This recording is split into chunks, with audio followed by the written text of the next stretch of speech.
Hello বন্ধুরা, আজকে আমি চলে এসেছি ভুট্টার ক্ষেত পরিদর্শন করতে। ভুট্টা চাষিদের অবশ্যই সব দিকেই খেয়াল রাখতে হবে। সার, সেচ সব দিকেই আপনাকে খেয়াল রাখতে হবে। যদি খেয়াল না রাখতে পারেন তাহলে অবশ্যই আপনি শুভাকাঙ্ক্ষী ফলন পাবেন না। আর আপনারা আমার চ্যানেলে যারা নতুন এসেছেন তারা অবশ্যই চ্যানেলটিকে সাবস্ক্রাইব করে পাশে থাকবেন। আর যদি সাবস্ক্রাইব করে থাকেন তাহলে ধন্যবাদ। আপনাদের ভুট্টা চাষে সব দিকে খেয়াল রাখতে হবে, যেমন সেচ দিতে হবে। আপনার জমিতে 4 পাতা হওয়ার সাথে প্রথম সেচ দিবেন এবং 8 পাতাতে দ্বিতীয় সেচ ব্যবহার করবেন।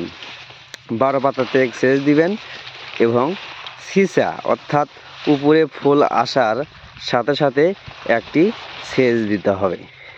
সেচ দিলে আপনাকে কি হবে, এখানে পরাগায়নের উপকারিতা হবে।